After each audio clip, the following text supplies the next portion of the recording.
Imagine living without anything or anyone disturbing you. No explosions of anger, no resentment, no anxiety. An unshakable mind, an unbreakable spirit. Does it sound impossible? It's not. The Stoics discovered the secret over 2,000 years ago, a knowledge that transformed emperors, warriors, and sages into men of steel, capable of facing anything without losing their calm. And today that knowledge can be yours. But beware. Not everyone is ready for this. Not everyone can accept the truth you are about to learn. If you continue watching this video, there is no turning back. Get ready, because what comes next will change the way you see life forever.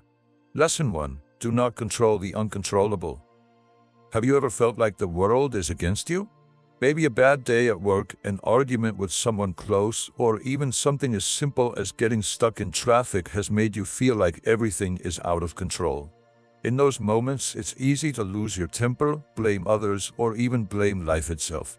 But today, I want to invite you to reflect on something that could completely change your perspective. What if, instead of trying to control the uncontrollable, you focused only on what truly depends on you? Epictetus, one of the great Stoic philosophers, left us a powerful lesson. It is not things that disturb us, but our opinions about them. And here lies the key. We cannot control what happens around us. We cannot prevent people from acting a certain way, the weather from changing, or unexpected events from occurring. But what we can control, and this is the most important part, is how we react to those situations. It's like life is a powerful river. You can't stop its flow or change its direction, but you can learn to navigate it with calmness and wisdom. Imagine this scenario. You're walking down the street and someone insults you for no apparent reason. Maybe they call you something offensive or make a nasty comment about you. At that moment, you have two choices. You can let those words affect you, explode in anger, and insult them back. Or you can stop for a second and ask yourself, is this really worth my energy? Epictetus would say that it's not the insult that hurts you, but your interpretation of it. If you decide not to give power to those words, they lose all effect over you. By letting go of the uncontrollable, in this case, that person's actions, you regain your inner power. This does not mean being indifferent or ignoring what happens around you. It means recognizing where your influence ends and where the external world begins. Marcus Aurelius, another great Stoic and Roman emperor, used to write in his meditations, "You have power over your mind, not external events. Realize this and you will find strength." Think about that for a moment. If you waste your energy trying to change things that are out of your control, like other people's opinions or fate's whims, you will only end up frustrated and exhausted. But if you focus that same energy on improving your thoughts and actions, you will be building an inner fortress that nothing and no one can tear down. A modern example? Social media. Let's say you post something with the best intentions and someone leaves a negative or sarcastic comment. It's easy to be tempted to respond angrily or feel hurt by that criticism. But here's where Stoicism comes in. Can you control what that person thinks or writes? No. The only thing under your control is how you choose to react. You can ignore it, reflect on whether there's anything useful in the criticism, or simply let it go without allowing it to disturb your peace of mind. The next time you feel like you're losing control in a difficult situation, remember the Stoic lesson: focus only on what depends on you. Ask yourself, is this under my control? If the answer is no, let it go. If the answer is yes, then act wisely and virtuously. By practicing this principle daily, you will notice something incredible. You will start feeling lighter, freer. Because by letting go of the uncontrollable, you not only reclaim your inner power, you also find a deep serenity that nothing and no one can take away from you. And here's where it gets interesting. This lesson doesn't end here. In our next reflection, we will explore another Stoic gem, the power of perspective. Because while we cannot control external events, we can learn to see them from a completely different angle. One that empowers us instead of weakening us. Lesson 2, the power of perspective. Have you ever stopped to think about how the same situation can be seen in completely opposite ways by two different people? Imagine two travelers at a train station. Both miss the same train. One of them gets furious, curses his luck, and spends the rest of the day in a terrible mood. The other, however, sits calmly, pulls out a book, or enjoys a coffee while waiting for the next train. What changed between them? The answer lies in something as simple and yet as powerful as their perspective. The power of perspective is one of Stoicism's deepest teachings. Marcus Aurelius, the philosopher-emperor, wrote in his Meditations, "If you are disturbed by something external, the pain is not due to the thing itself, but to your estimate of it, and this you have the power to revoke at any moment." In other words, events don't affect us directly, it's how we interpret them that does. Problems are neutral until we assign them meaning. Let me tell you a story to illustrate this. A few years ago, I met someone who was suddenly fired from their job. At first, naturally, they were devastated. They felt betrayed, lost, and full of uncertainty about their future. But after a few days, they decided to change their perspective. Instead of seeing this layoff as a tragedy, they interpreted it as an opportunity to rethink their life. They used the time to learn new skills and eventually started a business they had always dreamed of but never dared to pursue.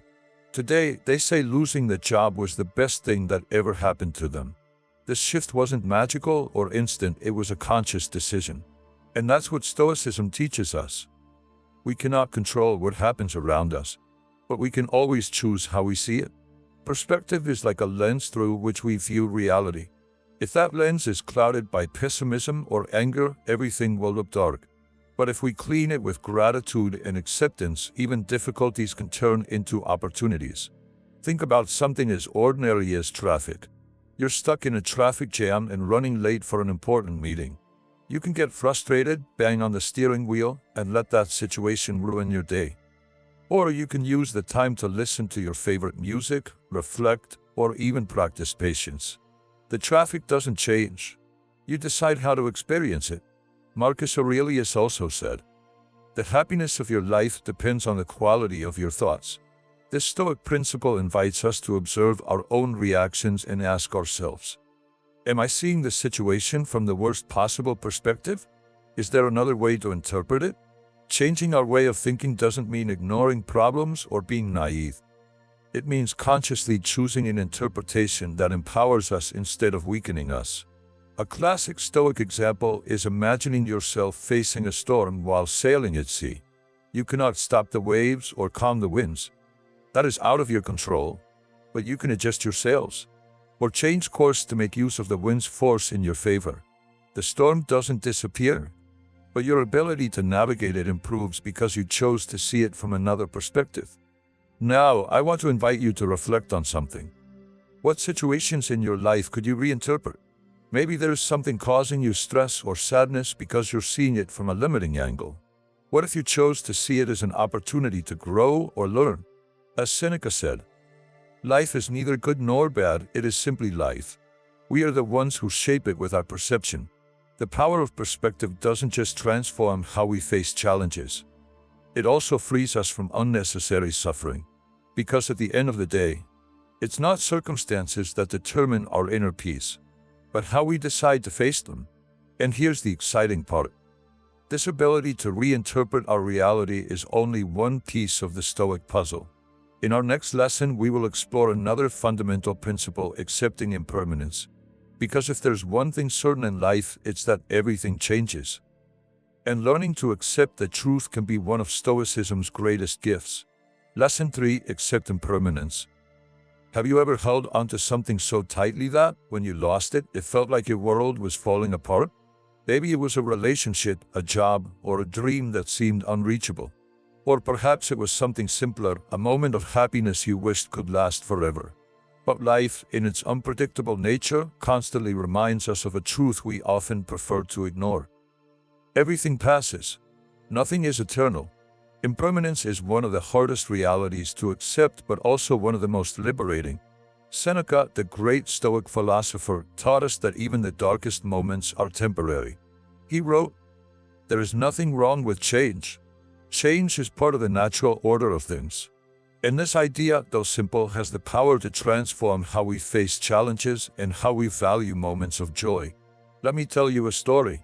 A few years ago, I met someone going through a very difficult time. They had lost a loved one and felt like they would never be happy again. Every day was a battle against pain and sadness. But one day, as we talked, they said something that left a deep impact on me. "I know this pain won't last forever. I know that one day I will look back and remember this as just a stage of my life, not my whole life. At that moment, I understood what Seneca meant when he said that accepting impermanence frees us from unnecessary suffering. When we face problems or losses, we tend to believe that the pain will last forever. We get trapped in the idea that we will never move on. But Stoicism invites us to see things differently. Everything in life is transient. The seasons change, people evolve, and moments turn into memories. Even the deepest suffering has an end. Marcus Aurelius also reflected on this idea in his Meditations. He wrote, "Observe how everything that happens is always changing, and get used to thinking that the universe itself loves change." To him, impermanence wasn't something negative. It was part of the natural flow of existence. And if we learn to accept it instead of resisting it, we can find peace even in the midst of chaos. Imagine for a moment that you're standing before the ocean. The waves come and go, none stay the same for long. Some are gentle and calm, others are strong and turbulent. But they all eventually fade away, becoming part of the sea once again. That is our life. Every experience, every emotion, and every challenge is like those waves. They arrive, impact us, and then disappear. Accepting impermanence doesn't mean being indifferent or not valuing what we have. On the contrary, it means learning to fully enjoy each moment, knowing that it won't last forever. When you're with someone you love, when you experience joy, or even when you face difficulties, remember this Stoic truth. This too shall pass. By doing so, you give yourself permission to live with greater intensity and less attachment. A practical example?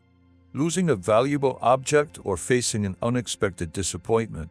Maybe you lose your phone or a meeting gets canceled. Instead of letting frustration or anger consume you, pause for a moment and ask yourself, does this really matter that much? Will I even remember this a year from now? Most of the time, the answer will be no. And that simple reflection helps you let go of the unnecessary. Impermanence also teaches us something beautiful. To appreciate the fleeting moments. When you know that something won't last forever, you cherish it even more while it's here. As Seneca said, nothing is more honorable than accepting with gratitude what comes and letting go of what goes. That gratitude for the transitory nature of life connects us to its very essence. Now, I want to invite you to reflect on your own experience with impermanence. Is there something in your life that you are resisting letting go of? Are you going through a difficult time and need to remember that this too shall pass? By embracing the Stoic truth, you can find deep serenity even in the midst of change. And here's the interesting part. This acceptance not only helps us face challenges, it also prepares us to live with greater emotional freedom. In our next lesson, we will explore another Stoic principle. How to use virtue as a guide to making wise decisions and building a life based on solid values. Lesson 4. Virtue as a guide. What does it really mean to live a good life? It's a question we all ask ourselves at some point, especially when things don't go as planned. Some believe that happiness lies in accumulating wealth. Others in chasing pleasures or avoiding pain at all costs. But the Stoics, those ancient sages, had a different answer, one that is deep and transformative. True happiness is not found in what you own or experience, but in how you live. And to them, living well meant living according to virtue. Marcus Aurelius, the philosopher-emperor, wrote in his Meditations, "If you do what is right, don't worry about what others think or say. The reward of a virtuous life is in living it." To him, virtue was the path to a meaningful and fulfilling existence. But what is virtue? In Stoicism, virtue is not some abstract concept or something reserved for a select few. It is an inner compass that guides our actions toward what is right, just, and wise. Imagine standing before a difficult decision. Maybe someone has treated you unfairly and you feel tempted to respond in the same way. Or perhaps you're facing a situation where acting dishonestly could benefit you in the short term. In those moments, our moral compass can waver. But the Stoics invite us to pause and ask ourselves, what would a virtuous person do? Which decision reflects my highest values? Seneca used to say, virtue is invulnerable. This means that no one can take it away from you. It depends entirely on you. You can lose money, health, or even friendships. But your ability to act with justice, courage, and wisdom will always be in your hands. And here's the interesting part. When you choose to live according to your highest values, you discover an inner freedom that nothing external can disturb. Let me tell you a story to illustrate this. During his reign as Emperor of Rome, Marcus Aurelius faced countless challenges. Wars, political betrayals, and even a devastating plague that struck the empire. He was a man with absolute power. He could have ruled with tyranny or selfishness if he had wanted to, but instead he chose to be guided by virtue. In his personal writings, which he never thought others would read, he constantly reflected on how to act with justice toward his people, how to maintain courage in adversity, and how to make wise decisions even under extreme pressure. And you know what's most remarkable? Marcus Aurelius was not perfect. He admitted his own struggles and flaws, but his commitment to virtue allowed him to face challenges with dignity and purpose.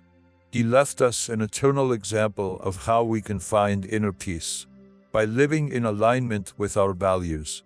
Now, think about your own life. How many times have you felt torn between what you want to do and what you know you should do? Maybe you feel pressure to fit in or to take shortcuts because they seem easier or more convenient. But here's the Stoic truth. When you choose to act according to your highest values, even when it's difficult, you free yourself from regret and find a deeper satisfaction.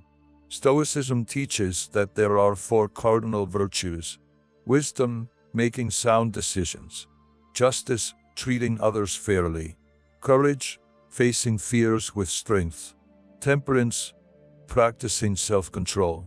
These are not rigid rules. They are living principles that we can apply to every daily decision. When faced with a moral dilemma, you can ask yourself, is this just? Am I acting with courage? Am I being wise by considering the consequences? Am I practicing self-discipline? By doing so, you turn every moment into an opportunity to grow. Virtue also protects us from unnecessary suffering, because it steers us away from superficial distractions. Marcus Aurelius said, "The soul is strengthened by doing what is right." When you live according to your highest values, you don't need external validation or worry about others' opinions. Your satisfaction comes from knowing you are living with integrity. Today, I want to invite you to reflect on something. What virtues or values guide your life? Are you fully aligned with them? If not, don't punish yourself. Simply see this moment as a starting point to return to your inner compass. And here's where it gets even more interesting. Living virtuously not only gives us direction, but it also helps us master our emotions. Because if virtue gives us guidance, learning to control our emotions gives us strength to stay on course. In our next lesson, we will explore another essential Stoic principle: how to master your emotions so you are no longer a slave to them. Because while acting with virtue gives us a direction in life, learning to manage our emotions gives us the power to stay firm, even in the strongest storms. Lesson 5. Master your emotions. Have you ever felt like your emotions were dragging you like an unstoppable storm? Maybe it was a burst of anger that led you to say words you later regretted, or a deep sadness that made you feel trapped in a dark place. We've all been there, that moment when our emotions seem to take control and direct our actions. But the Stoics, those sages who sought serenity amid chaos, left us with a powerful teaching. It is not external events that disturb us, but our opinions about them. And if we learn to observe our emotions without reacting impulsively, we can regain control and find peace even in the most difficult situations. Epictetus, one of the great masters of Stoicism, said something that may seem simple but holds deep truth. When something disturbs you, it is not because of what happens, but because of how you choose to see it. In other words, emotions are not our enemies. They are messengers. They alert us to what is happening inside us and invite us to reflect. But the problem arises when we let those emotions dominate us. when we allow them to act as masters of our minds instead of temporary guides. Let me tell you a story. Some time ago, I met someone who used to lose their temper easily. Every small setback, a rude comment, an unexpected delay, would make them explode with frustration. But one day they decided to change.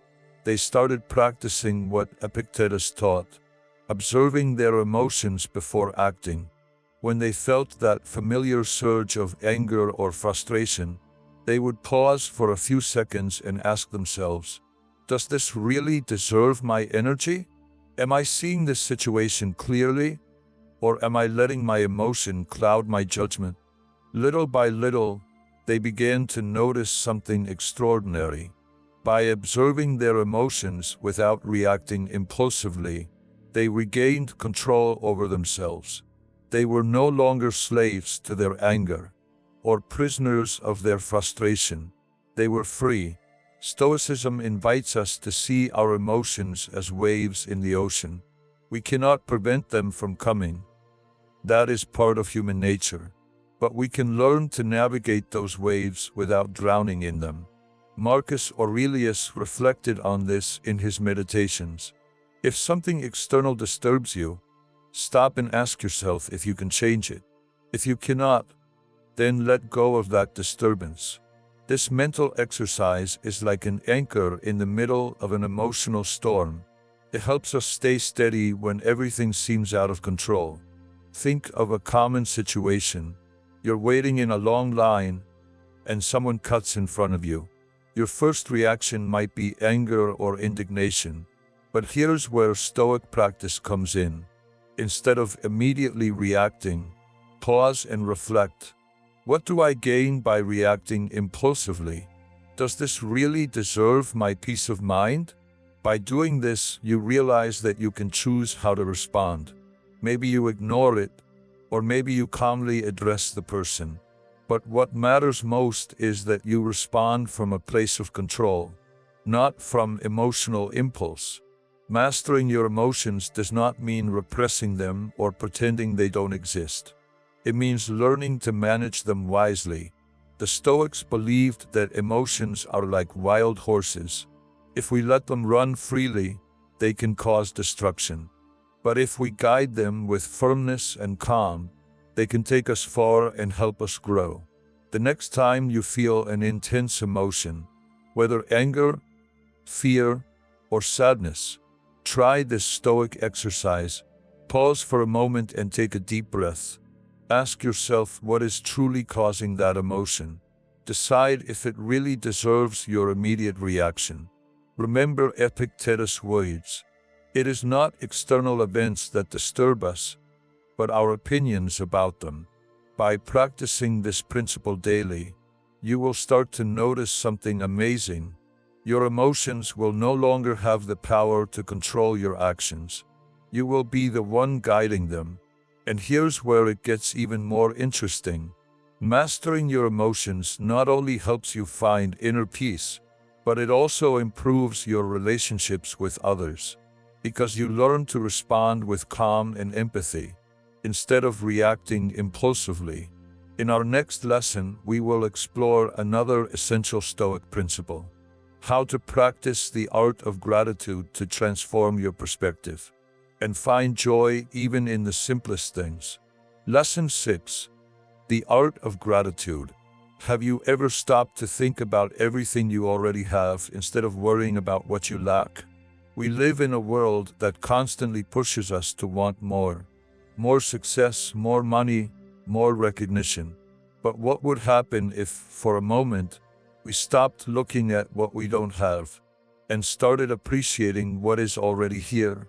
The Stoics, with their timeless wisdom, taught us that the art of gratitude is one of the keys to finding inner peace and true happiness.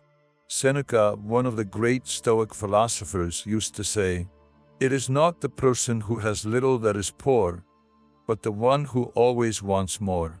This phrase holds a powerful truth. Poverty is not in the lack of material things. It is in the inability to appreciate what we already possess. When we focus only on what we lack, we fall into an endless cycle of dissatisfaction. But when we practice gratitude, something magical happens. Our perspective changes. Suddenly, the small details of life, a sunrise, an honest conversation, or even the simple act of breathing, become extraordinary gifts. Let me tell you a story. A few years ago, I met someone who was going through a difficult time. They had lost their job and felt like their life was spinning out of control. Each day seemed like a struggle against discouragement and uncertainty. But one day, they decided to do something different. They started writing down 3 things they were grateful for every night. At first, it was hard to find something positive. Everything seemed dark. But little by little, they started noticing the small daily miracles, the unwavering support of their family, the warmth of morning coffee, and even the unexpected free time to reflect on their future. This simple practice didn't magically solve their problems, but it transformed the way they faced them. Gratitude gave them the strength to move forward. The Stoics firmly believed in this transformative power. Seneca suggested doing a daily inventory of the good things in our lives, not as a superficial exercise, but as a deep way to connect with what truly matters. Marcus Aurelius also reflected on this in his meditations. He wrote, "When you wake up in the morning, think of the privilege of being alive, of breathing, thinking, enjoying, and loving." To him, each day was an opportunity to appreciate the simple and fundamental things. But here's what's interesting. Gratitude doesn't just help us value what we have. It also protects us from unnecessary suffering. When we face challenges or losses, practicing gratitude reminds us that even in chaos, there is something to be thankful for. It might not be easy to see at first, but there is always something, a lesson learned, a shared moment, or even the strength to keep going. Think about your own life for a moment. How many times have you overlooked the good things because you were too focused on what was missing? Maybe you have health, but you're worried about not having enough money. Maybe you have wonderful friends, but you dwell on not having a romantic partner. It's human to want more. That is our nature. But the Stoics invite us to pause and ask ourselves, what if I fully appreciated what I already have? Gratitude also has the power to transform our relationships. When we express appreciation to others, for their support, their presence, or simply for being there, we strengthen our bonds and create deeper connections. Seneca said, "Nothing is more honorable than sincerely giving thanks." And it's true. When we thank from the heart, not only do we make others feel good, but we also cultivate our own inner peace. Today, I want to invite you to practice this Stoic art. At the end of the day, take a few minutes to reflect on 3 things you are grateful for. They don't have to be big achievements or extraordinary moments. They can be as simple as the taste of your favorite meal, the fact that you had a quiet moment for yourself, the kindness of a stranger. By doing this, you will start to notice how your perspective begins to shift and how you find joy in even the smallest details. And here's what's exciting. This daily practice doesn't just transform your present. It also prepares you to face the future with greater serenity and strength. In our next lesson, we will explore another Stoic gem, how to use the thought of death as a teacher to appreciate each moment and live with greater purpose. Lesson 7. Death as a teacher. What would you do if you knew today was your last day? It's a question that might seem uncomfortable, even terrifying, but it is also one of the most powerful questions we can ask ourselves. Because whether we think about it or not, death is the one certainty we all share. And far from being a gloomy thought, the Stoics taught that reflecting on our mortality doesn't just free us from fear, it helps us live with greater purpose and gratitude. Marcus Aurelius, the philosopher emperor, meditated daily on death. In his meditations, he wrote, "Do not act as if you were going to live 10,000 years. Death is near. While you live, while it is possible, be good." For him, remembering that life is finite was not a depressing thought. It was a reminder of how precious each moment is. Because when we are aware that our time is limited, we stop postponing what matters and start living with greater intensity. Let me tell you a story. A few years ago, I met someone who had a near-death experience.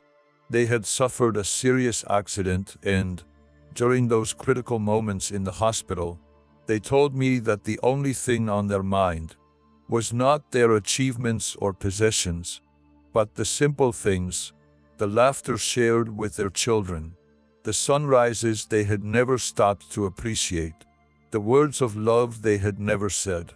That experience completely transformed them. When they recovered, they decided to live each day as a gift, because they understood something profound. Life is not guaranteed to anyone. The Stoics called this practice memento mori, which means remember that you will die. But they didn't do it to fill themselves with fear or sadness. They did it to wake up. Marcus Aurelius reflected on his mortality not to obsess over the end, but to make sure he was making the most of the present. Because when you remember that each day could be your last, you start to value everything more deeply, the people you love, the opportunities that come your way, even the small pleasures of everyday life. Think about your own life for a moment.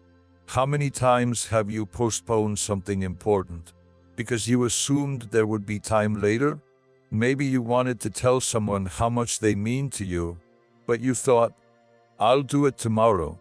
Or maybe you dreamed of doing something meaningful, writing a book, traveling to a special place, or simply spending more time with your loved ones, but you left it for someday. The Stoics invite us to question that idea of someday, because that day is not guaranteed. Seneca also spoke about this in his essay on the shortness of life. He said, "It is not that we have little time, but that we waste much of it." Reflecting on death does not mean living in a hurry or anxiety. It means living with intention. It means asking yourself every morning, how can I make today count? What can I do today to get closer to the person I want to be? A practical example? Imagine you're at dinner with friends or family. Instead of being distracted by your phone or worrying about tomorrow's work, pause and observe. Listen to their laughter. Feel the warmth of their presence. Appreciate that you are here right now, because although these moments may seem ordinary now, one day they will be precious memories. Reflecting on our mortality also helps us let go of resentment and unnecessary worries. Marcus Aurelius said, "Soon you will forget everything. Soon everyone will forget you." This phrase is not meant to be discouraging. On the contrary, it invites us to let go of ego and small daily frustrations. If everything is temporary, our joys as well as our difficulties, then we can learn to release the negative and focus on what truly matters. Today, I want to invite you to practice this Stoic exercise. Take a few minutes to reflect on your life, as if you were seeing it from the end. Ask yourself, am I living in accordance with my values? Am I dedicating my time to what truly matters? By doing this, you will notice that this practice doesn't fill you with fear. It fills you with clarity and purpose. And here's what's even more fascinating.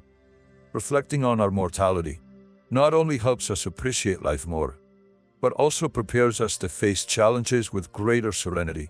Because when we accept the inevitability of death, we stop fearing it and start living with courage. In our next lesson, we will explore another Stoic gem: how to find strength in silence and learn to listen before speaking. Because just as reflecting on death teaches us to value every word in action, learning the art of silence helps us use them wisely. Lesson 8. Silence is strength. Have you ever regretted something you said in a moment of impulse? Maybe it was a harsh word, an opinion poorly expressed, or even a comment that didn't truly reflect what you meant. In those moments, we realize that silence, that space between thought and speech, can be far more powerful than we imagine. The Stoics, masters of deep reflection, taught us that silence is not emptiness, it is strength. It is the space where wisdom is cultivated, and from which the words that truly matter are built. Seneca, one of the greatest Stoic thinkers, said, "Speak only when your words are better than silence." This phrase holds a profound truth. Many times we speak just to fill the air. We rush to give our opinion, interrupt others, or react without thinking. But silence, that brief pause, gives us the opportunity to observe, reflect, and truly understand before we act. Let me tell you a story. Some time ago, I met someone who had an extraordinary ability. They knew how to listen. In conversations, they were never the first to speak, nor did they interrupt to impose their point of view. Instead, they remained silent, observed, and allowed others to fully express themselves. And when they finally spoke, their words were so precise and meaningful that everyone would stop and think about them. It was as if that initial silence had allowed them to connect with something deeper, something more authentic. The Stoics understood this power of silence as a form of self-control. Epictetus said, "Nature gave us 2 ears and 1 mouth to remind us that we must listen more and speak less." This idea is not only practical, it is transformative, because when we listen before we speak, we not only better understand others, but we also better understand our own emotions and thoughts. Silence gives us clarity. Think about your own life for a moment. How many times have you spoken without thinking? Maybe it was during an argument, or in a moment of pressure, where you felt the need to say something, anything. What would have happened if you had paused for a few seconds before responding? The Stoics invite us to practice this art of silence as a daily exercise. Before reacting impulsively, breathe, observe, and ask yourself if your words will truly add value to the situation. Silence also has a transformative power in our relationships. When we learn to listen deeply, not just to the words, but to the emotions behind them, we create more authentic connections with those around us. Seneca said, "Silence is not absence, it is presence." It is about being fully there for the other person, without distractions or judgments. And that silent presence can be far more meaningful than any word. A practical example? Imagine a conversation with someone who is going through a difficult time. Instead of rushing to give advice or offering a quick solution, simply listen. Let that person express themselves freely, without interruptions, corrections, or judgments. By doing this, you will notice how your silence creates a safe space where they can open up completely. Silence also helps us avoid unnecessary conflicts. Marcus Aurelius reflected on this in his Meditations. He wrote, "The best response to provocation is not to respond. When someone criticizes or provokes you, your first instinct might be to defend yourself or attack back. But if you choose silence as your initial response, you give yourself time to evaluate whether it is even worth responding at all." Today, I want to invite you to practice the Stoic art of silence. The next time you face a situation where you feel the urge to react quickly, pause for a moment, take a deep breath, and observe your thoughts. Before you speak, ask yourself, will my words be better than silence? Do I truly need to say something, or is silence more powerful in this moment? By doing this, you will notice how your conversations become deeper. Your words become more valuable, and your mind finds more peace. And here's the best part. Learning to use silence wisely not only transforms the way we interact with others, but it also helps us cultivate inner calm. Because when we stop reacting impulsively to everything around us, we realize that many things don't even deserve our attention. In our next lesson, we will explore another Stoic gem: how to let actions speak louder than words, and how to do more and say less, to build a life based on purpose and results.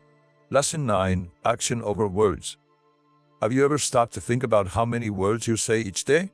promises, plans, opinions. We talk about what we want to achieve, what we dream of doing, how we would change our lives, if only we had more time or resources. But here's the truth. Words alone build nothing. It is action that shapes our lives. The Stoics, with their practical and direct approach, left us a clear lesson. Do more and speak less, because every day is an opportunity to take a real step forward toward what truly matters. Marcus Aurelius, the philosopher emperor, wrote in his Meditations, "Do not waste time arguing about what a good person should be. Be one." This statement is a powerful reminder that it's not enough to talk about values or intentions. We must live them. In a world where words are often used as substitutes for action, the Stoics invite us to be different, to let our actions speak for us. Let me tell you a story. Some time ago, I met someone who always talked about their big dreams. They wanted to write a book, start a business, and learn a new language. Every time we met, they enthusiastically shared their plans, but they never took the first step. There was always an excuse. I don't have time. I'm not ready yet. Maybe next year. Years passed, and those dreams remained just words. Meanwhile, I met another person who had a similar dream, to write a book, but they didn't talk much about it. They simply began. They wrote a little each day, even when they were tired or uninspired. And after some time, that book was finished. It wasn't perfect, but it existed. It had moved from the world of ideas to the real world. The Stoics understood that action is what defines us. Epictetus said, "Do not be satisfied with being better in words, be better in deeds." This principle doesn't mean that words have no value. It means that they must be backed by concrete actions. If you say you value honesty, then act with integrity even when it's difficult.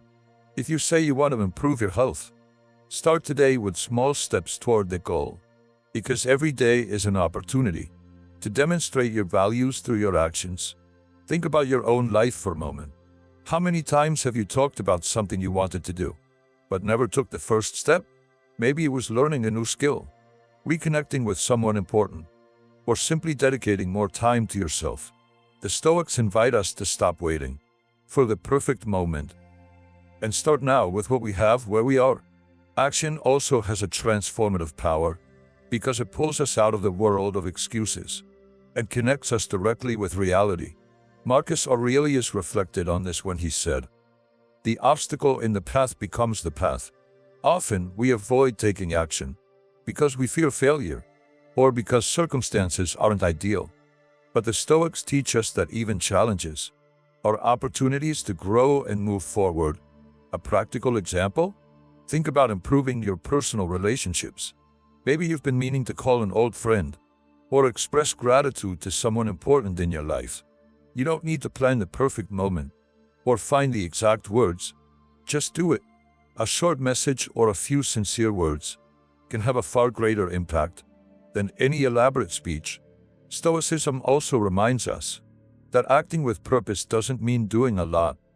It means doing what truly matters.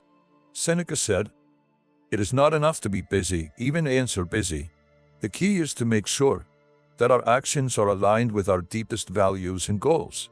Because at the end of the day, it doesn't matter how much we talk, or even how much we do, if our actions lack meaning and direction. A challenge for today: take a moment to reflect. What is one thing you've been postponing? What action, big or small, can you take today to move forward? It doesn't have to be perfect or grand. It just has to be real. Because once you begin to act instead of just talk, something changes inside you. You realize your own power to transform your life. And you start building confidence, not based on empty promises, but on real progress. And here's where it gets even more exciting. When we learn to act with purpose, we also learn to live in the present. Because if action connects us to reality, learning to fully experience the moment frees us from the burden of the past and the anxiety of the future. In our next lesson, we will explore another Stoic gem: how to live fully in the present and leave behind the worries of yesterday and the anxieties of tomorrow. To find peace here and now. Lesson 10: Live in the present. Have you ever found yourself trapped between the past and the future? Maybe you regret something that didn't go as expected. Or you constantly worry about what might happen tomorrow. It's as if our mind is always divided between two moments that we cannot touch. What has already happened and what has not yet arrived. But here's the paradox. While we are lost in those thoughts, we let slip away the only thing that is real, the present. The Stoics understood this truth centuries ago. Epictetus, one of the great masters of this philosophy, taught that worrying about the future or lamenting the past steals from us the only time we have to act, the now.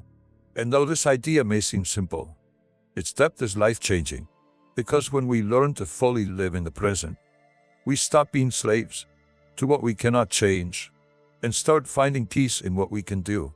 Let me tell you a story. A few years ago, I met someone who lived in constant anxiety about the future.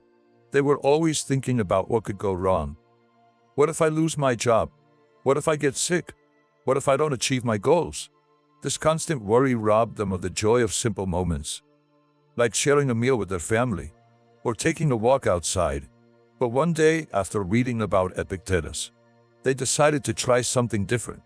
Every time their mind wandered into the future, they would pause and ask themselves, what can I do right now to improve this moment? That simple question helped them return to the present and realize that many of their worries were nothing more than shadows in their mind, not actual realities. Marcus Aurelius also reflected on this idea in his Meditations. He wrote, "Life is now. Do not let yourself be distracted by memories or anticipations. Focus on this very instant." For him, living in the present was a way to free oneself from unnecessary suffering and find clarity in the midst of chaos. Because when we focus on what is right in front of us, we discover a serenity that does not depend on external circumstances. Think about your own life for a moment. How many hours have you lost dwelling on past mistakes or worrying about something that hasn't even happened yet? Maybe it was a bad decision from years ago or an important choice that you fear making tomorrow. The Stoics invite us to release those mental chains and ask ourselves, what can I do right now to live better? Because the past no longer exists and the future is uncertain. Only this moment is under our control. The power of fully experiencing the present. Living in the present also helps us appreciate life's simple moments. Seneca said, "True happiness is in enjoying the essentials." When we stop worrying about what was or what will be, we begin to notice the small miracles of daily life. The warmth of the sun on our skin, the smile of a loved one, the simple joy of being alive. These moments may seem insignificant if we are distracted, but when we truly live them, they become profound sources of joy and gratitude. A practical example? Think about something as simple as eating a meal. How many times have you eaten while looking at your phone or thinking about your to-do list? Next time, try something different. Eat slowly. Savor every bite. Be fully present in that experience. By doing this, you will notice how something as ordinary as eating becomes a deeply enriching experience. Living in the present to face challenges. The Stoics also taught that living in the present is the key to facing difficulties with calm and strength. Epictetus said, "Do not wish for things to happen as you want, accept things as they are." When we are fully present, we stop resisting the inevitable and start adapting with wisdom. Instead of worrying about how to solve tomorrow's problems, we focus on what we can do today to move forward. A challenge for today. I want to invite you to practice the Stoic art. Take a few minutes to pause and observe your surroundings. Listen to the sounds around you. Feel your breath. Ask yourself what you can do right now to make the most of this moment. It doesn't matter if you're working, resting, or facing a challenge. There is always something valuable in the present, if you choose to see it. And here's the exciting part. When you start fully living in the now, you discover an inner freedom that does not depend on the past or the future. You realize that every instant is an opportunity to grow, learn, and enjoy. In our next lesson, we will explore another Stoic gem: how to find strength in conscious action and use each day as a step toward a more virtuous and meaningful life. Final thoughts. If this message resonated with you, imagine how your life would change if you applied these Stoic teachings every day. Stoicism is not just theory, it is a shield against everything that tries to steal your peace. Are you ready to forge an unshakable mind? Now, tell me in the comments, which of these lessons impacted you the most? Do you already apply any of them in your life? I'm reading you. If you want more content like this, support me with a like and subscribe, so we can continue exploring the power of Stoicism together. Don't forget to turn on notifications so you don't miss anything. See you in the next video. And remember, your mind is your fortress.